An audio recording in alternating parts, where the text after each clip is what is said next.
Hey, what's happening, y'all? Jamixdowns here with intessionmusictech, and in this tutorial we're going to be diving into one of the most misunderstood but definitely one of the most important techniques that you need to master in order to become great at mixing and mastering, and that's subtractive EQ. And because I understand how important this subject really is, I'm super hyped up about this one, so let's get into it. But first, before we get into the tutorial, if you need a professional mix and master and want me to mix your music, go to jamixdowns.com or click the link in the description and follow the fast and easy 3-step process. And remember, all of my mixing and mastering services have a 100% money-back guarantee to make sure you're completely satisfied with the final result. So in the world of mixing and mastering and music production, there's so many important skills and techniques that we need to learn in order to start being able to put it all together and really get the results that we're really after. But in my opinion, subtractive EQ is probably the most important and valuable skill to learn in order to become great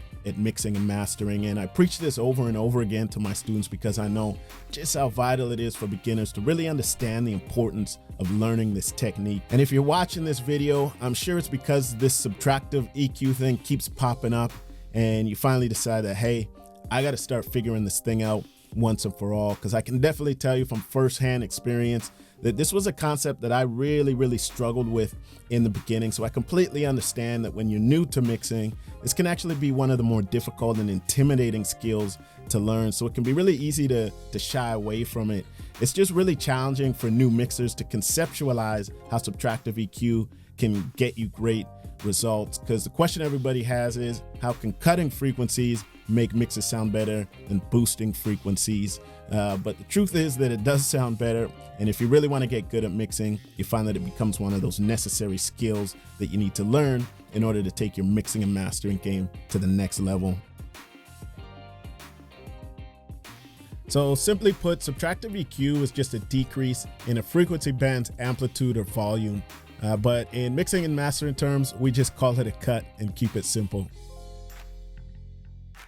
So in this tutorial, we're going to look at the ins and outs, the do's and don'ts, and most importantly, cover the tips and techniques that are guaranteed to give you a full understanding of how to confidently use subtractive EQ effectively in your mixes moving forward. And the key word here is confidence. You have to build up the confidence in order to learn and apply subtractive EQ effectively. And this just all takes time and a lot of practice. So allow yourself the time to learn the techniques without getting too frustrated with it, because this is definitely one of those mixing things that just won't come overnight.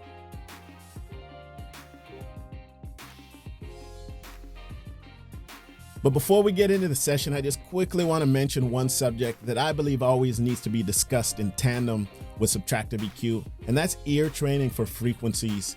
And because ear training is such a massive subject to cover, I won't be getting into it in this tutorial, but whenever we talk about learning subtractive EQ, it's just really important for beginners to understand that ear training is half the battle when it comes to effective use of subtractive EQ.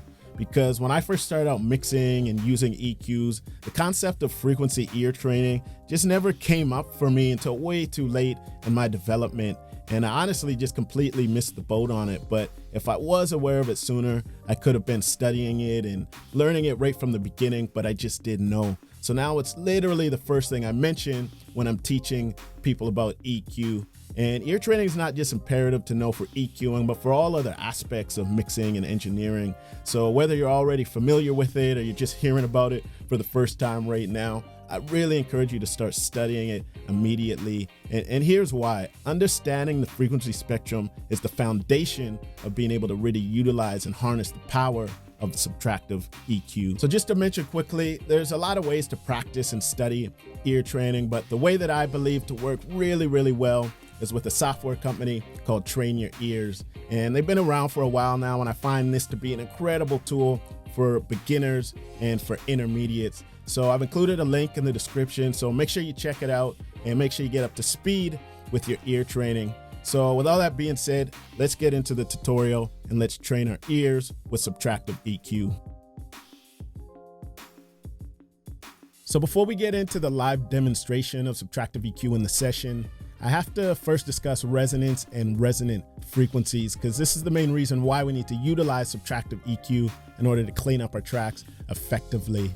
Unpleasant resonant frequencies are a huge issue in mixing and can make certain instruments or frequencies stand out of your mix in a very harsh and unpleasant way. So essentially, it's these unpleasant resonances that we're looking for to eliminate or reduce when we're applying subtractive EQ. And once you can get a handle on this, then subtractive EQ becomes much easier to understand and to apply. And this is why most beginners don't use subtractive EQ, because they just don't have any idea of what frequencies to cut. Well, what you're looking for are unpleasant resonances in the frequency spectrum of your audio.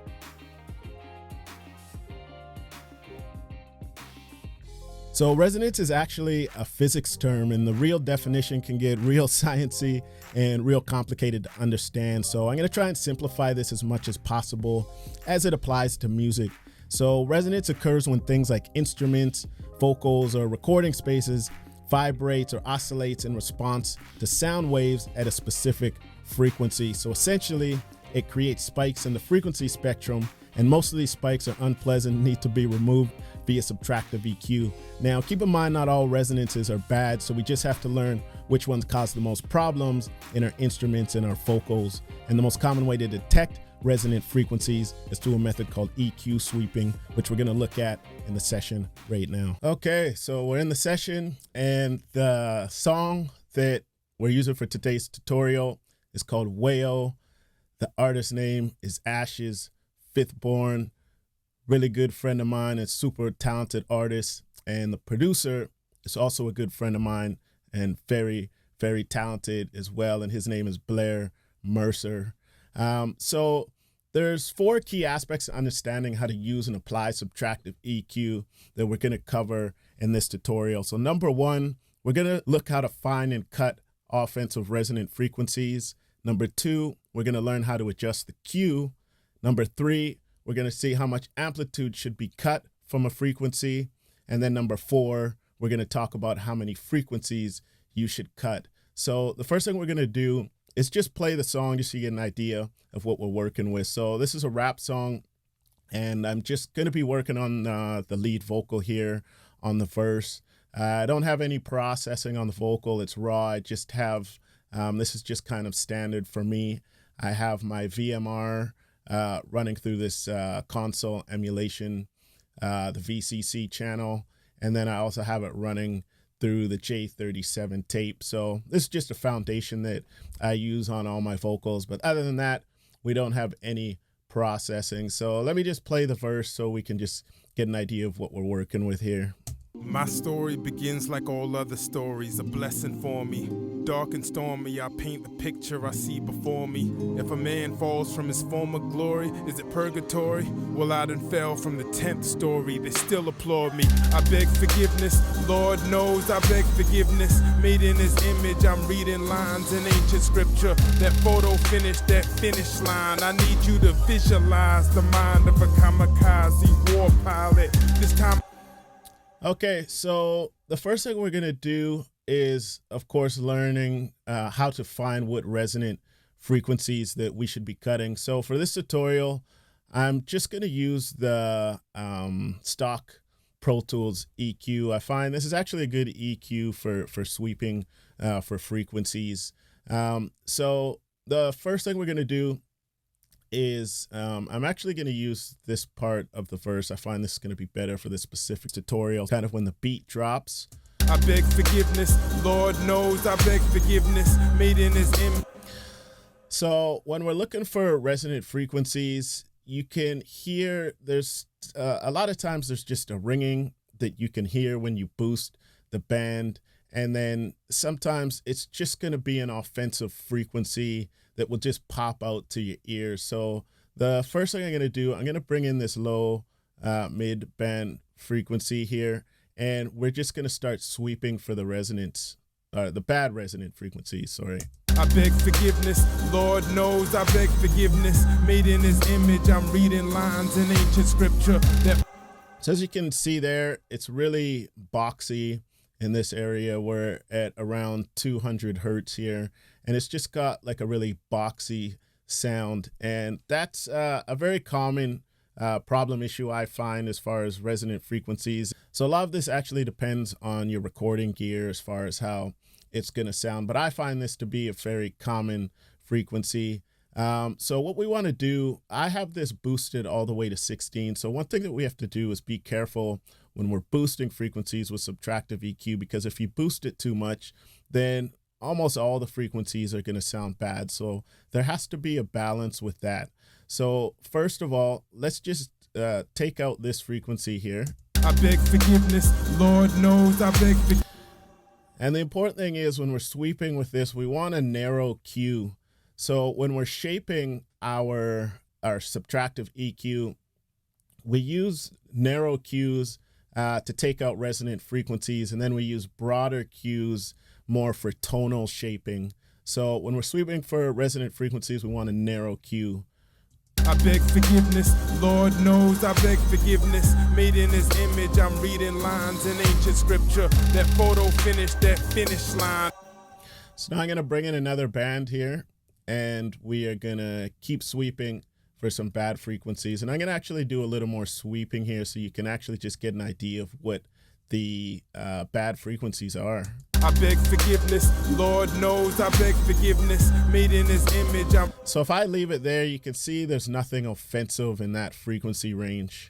I beg forgiveness, Lord knows I beg forgiveness. Made in his image, I'm reading lines in ancient scripture.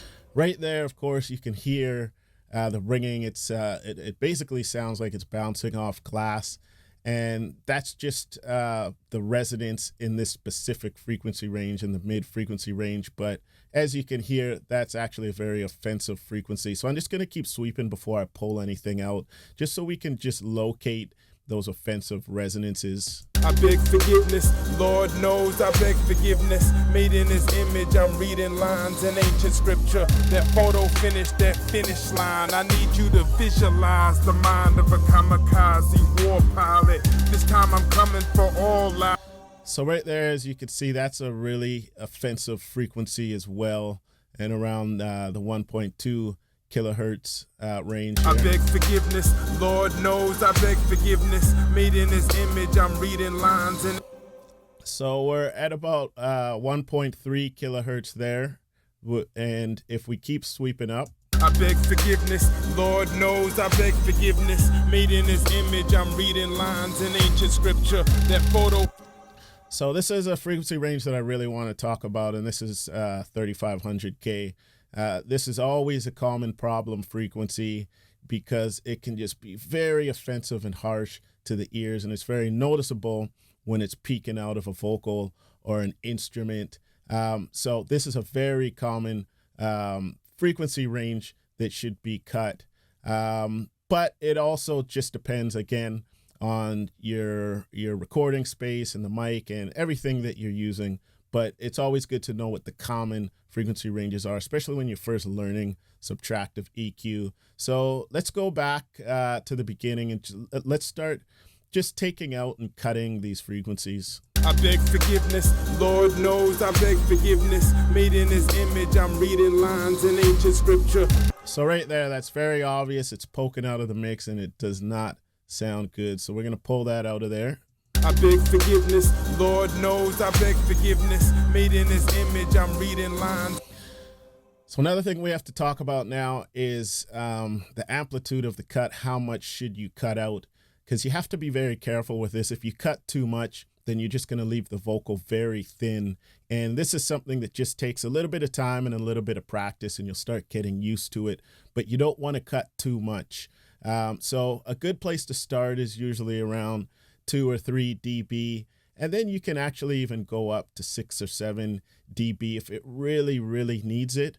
But again, this is to taste, and this has to do with a little more ear training, but over time you'll just start figuring it out. But the key here is not to take out too much when you're cutting frequencies. So I'm gonna leave it here. We're between 3 and 4 dB that we're cutting here on these frequencies.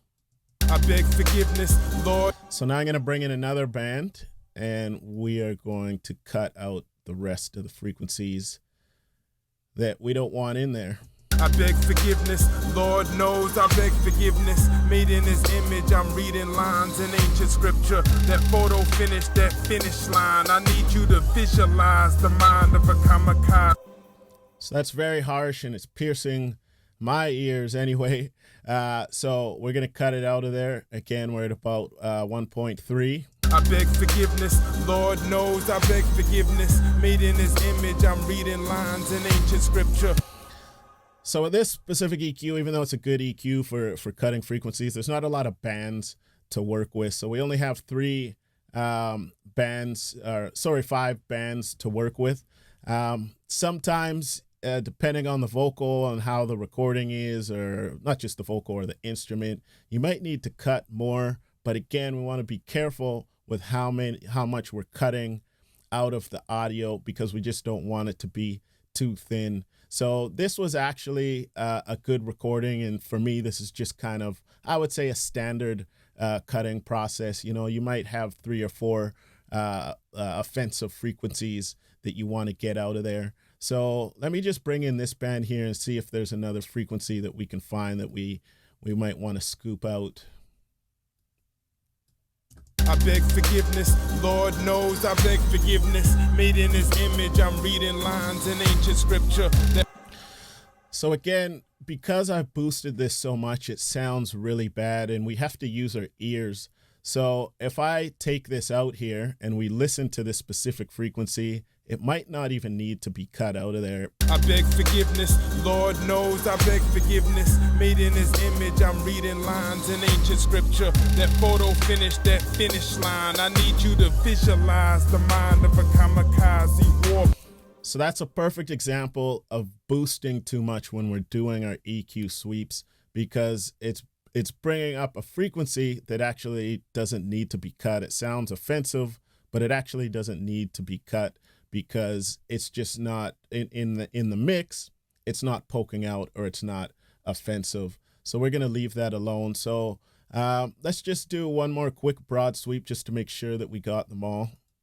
I beg forgiveness, Lord knows I beg forgiveness. Made in his image, I'm reading lines in ancient scripture. That photo finish, that finish line. I need you to visualize the mind of a kamikaze war. So that sounds pretty good to me. Now what I'm going to do is A/B it, and you can see how just taking these frequencies out here have cleaned up our vocal. I beg forgiveness, Lord knows I beg forgiveness. Made in his image, I'm reading lines in ancient scripture. That photo finish, that finish line. I need you to visualize the mind of a kamikaze war pilot. This time I'm coming for all lives, no prison ties. My inner drive is a straight line in space and time. My dark side is an inner child with an evil smile. So who decides who live? So you can see that vocal's really, really cleaned up now. And the more your ears get trained, the more you'll be able to hear this stuff. And this, again, is it's such an important process in mixing. And it's something that you need to start applying, because when you're first starting to learn EQ, cutting frequencies, it's just very challenging because we don't know what frequencies to cut.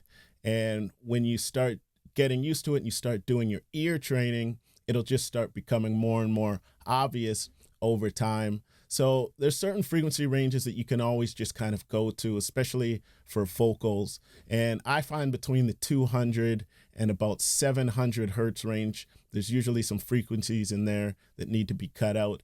Definitely around 3500K. And depending on the vocal, and I find this to be more prominent in female vocals, but at the 10K range, that can definitely be a very offensive frequency as well. So these are good starting points with subtractive EQ. And again, this is something that you just got to keep practicing and develop the ear training for it. And over time, it will just start become easier, and you'll be able to point out the problem frequencies a lot easier.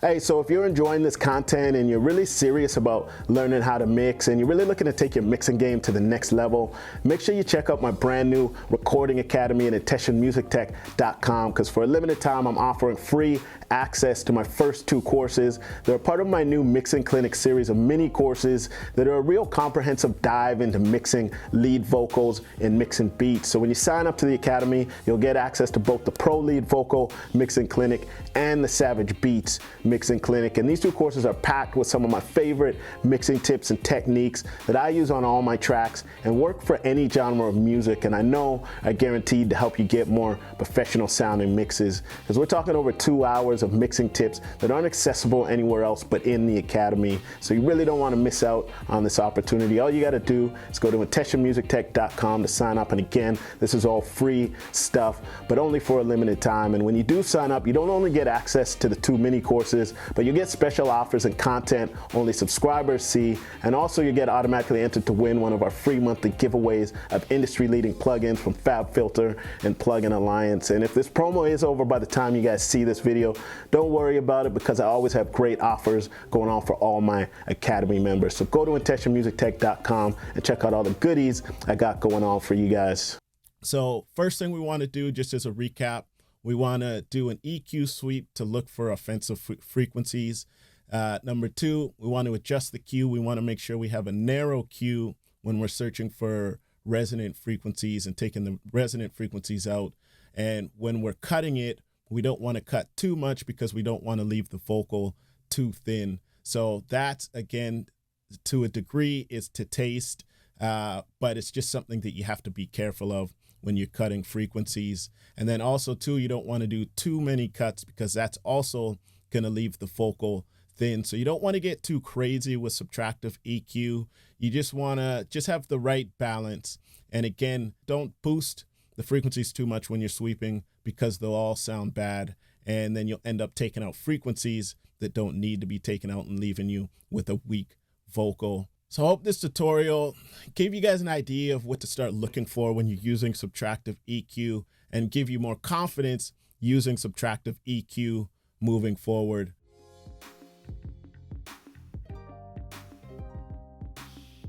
So as always, I hope this content was really helpful for you guys, and I really appreciate you supporting the channel. And just quickly before I wrap up here, I just want to mention a great tool out there that can be used for subtractive EQ and for ear training, and that's an instrument frequency chart. And basically what it is, it just lays out the frequency spectrum of the more popular instruments. So it's a great visual representation. You can see exactly where the frequencies lie within the specific instruments. And I find this just to be a really easy tool to look at and help when you're learning subtractive EQ and you're trying to train your ears. So if you go to my website, I have a blog post called The Importance of Ear Training, and you can download the PDF there. So again, thanks for watching, and I'll see you guys soon.